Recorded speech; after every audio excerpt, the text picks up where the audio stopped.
a very uncool thing with the sort of string tree that they had there. Yeah, the screw is gigantic compared to standard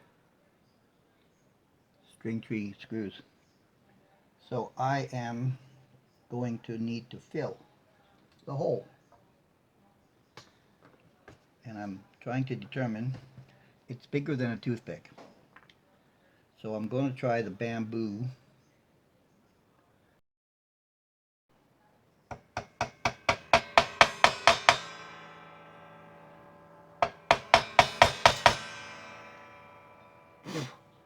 Okay. The bamboo is in. I just wanted to check it to see if I can get it back out now. No, probably not. I was going to put glue. Oh, there we go. So I am going to put glue now that I got it out. Oh, I'm going to need to get a wet rag. All right. I'm going to just wipe off that excess of glue.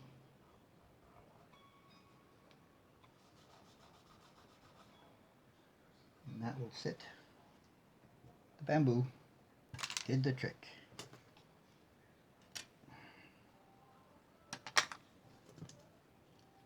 I always use my wire strippers to cut the bamboo so it cuts it this way. If you use these things, it flattens it out and it shreds the bamboo strands. So you get a better job with wire cutters. All right. I brought my drill bit to drill holes for the string tree. So now I'm going to need to let that sit a while before I want to drill into that hole, because I want to match where this string tree will sit, the new style, with the other one. Get the position right. So I have to wait. In the meantime, I'll do something else. Okay, the string trees are on. It's time to clip and separate the parts for their individual work. Things are going well, guys. Things are going well. Oh, while I was waiting for the plug to settle, I lubricated the tuners, which did a good job, and removed the rust from the shafts with my Autosol cleaner. Metal polish.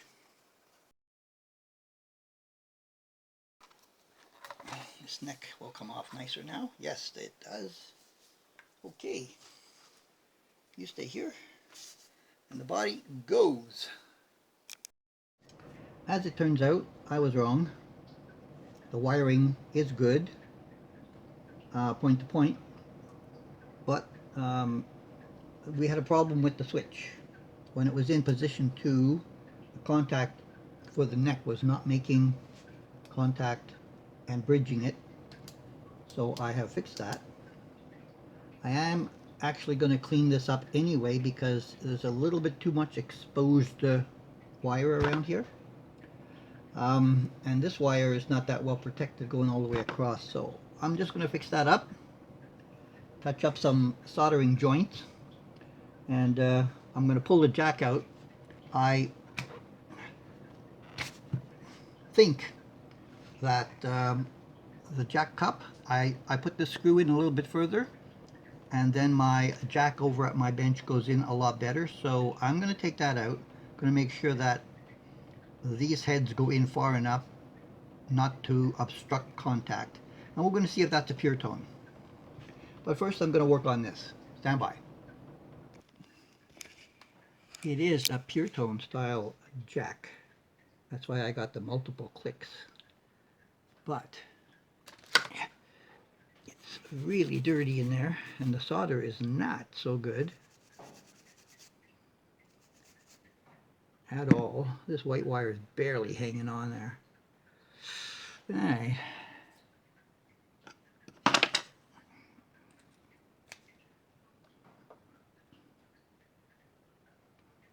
Let's fix it up.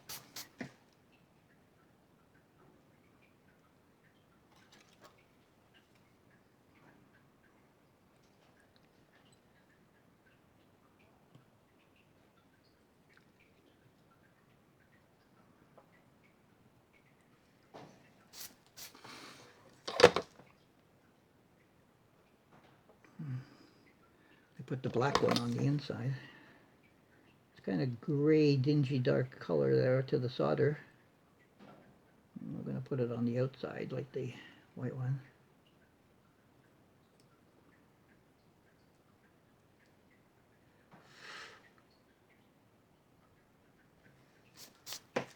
There.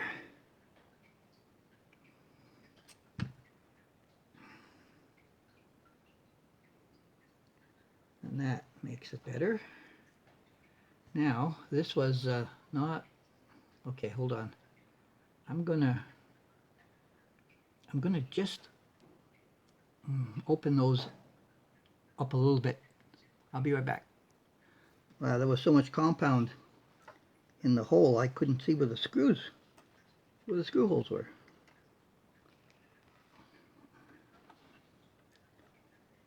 And can I still find them? Yeah, okay, there.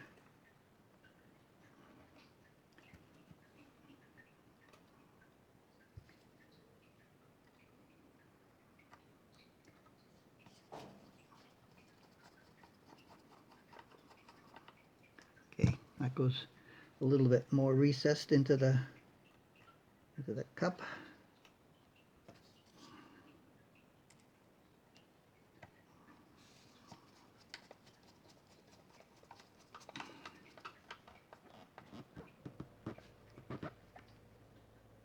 There goes my compressor in the garage. I don't know if you guys can hear that. Probably can hear the water running behind me. That's sump pump from the rain. That hole is going to need a plug. Darn. What do we got over here? Ah, yes. Oop.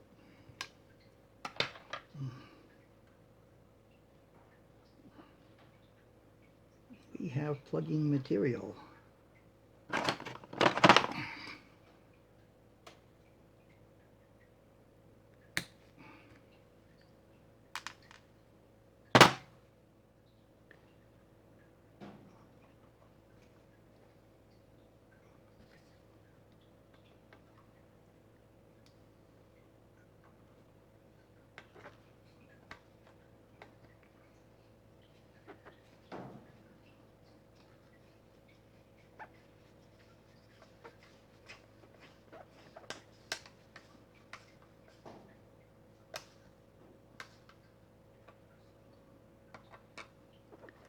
Here we go.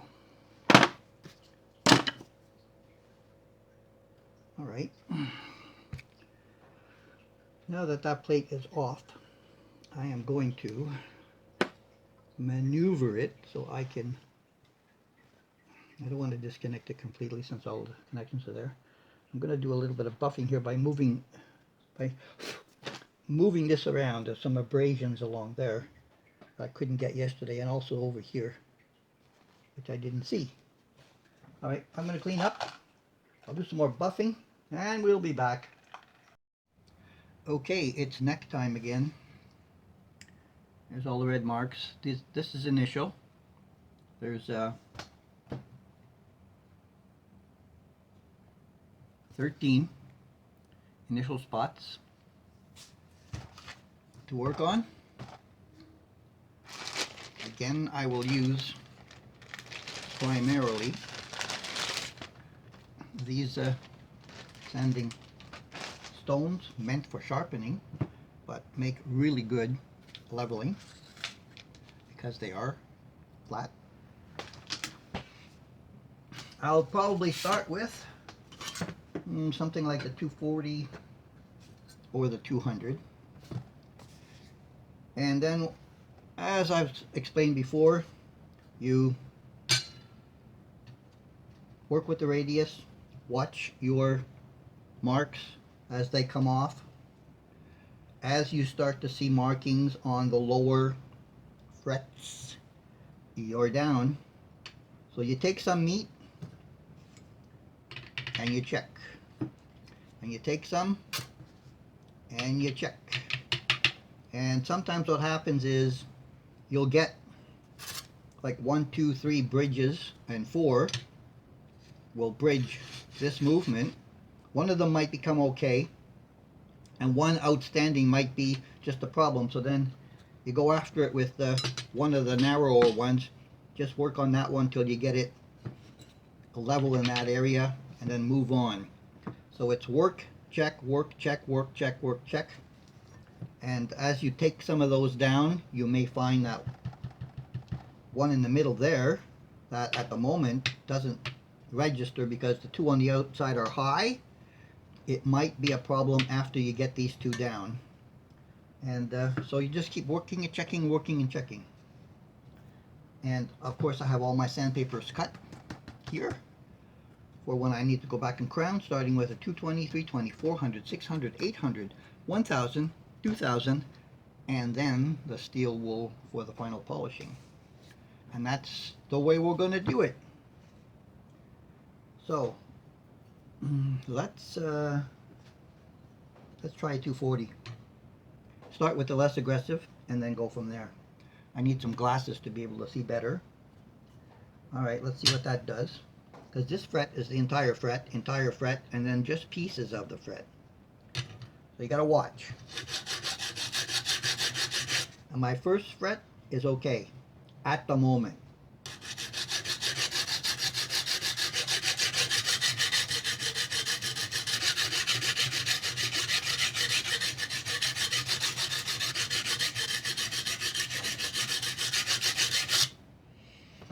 Okay, most of the meat came off of this one. Still high though.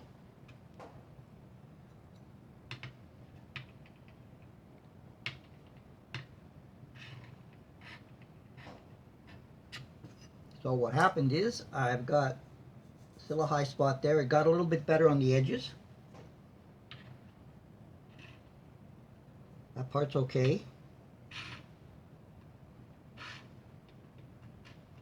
And down here there's a little bit more. This corner is not too bad now. There is still bad. And that's the way you go. I'll do it off camera, not to bore you with the whole thing.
let me tell you a little story about Captain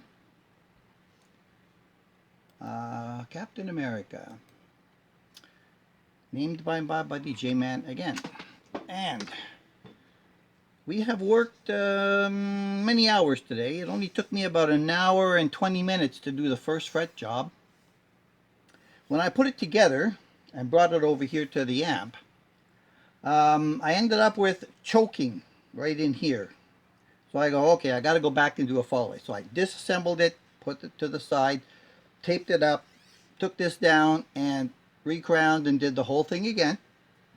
Put it back together, and here I am. Well, it has worked for the most part, but I still have a problem with a few of the frets up here that are a little bit too high again, but they're all together too high, so a little bit more follow-away there, and it will be good. Now, these are the original pickups, but I have ordered a set of pickups from AliExpress. They're on the way. They'll hit Canada at some point, maybe in 2 weeks or so. But we have a postal strike at the moment, so I don't know how long that'll go. If they resolve that between the time it reaches the country and they go back to work, well, I might get them in 4 to 5 weeks. If not, it might be a little bit longer. But in the meantime, I can make do with what's in there. I'm a little surprised that the neck pickup is like 11.43K. And this one's only 11.31. So I've ordered a set that's 11.2 and 8.75 for the neck, which might be a normal better balance. So that's what I'm going to maybe do when they come in.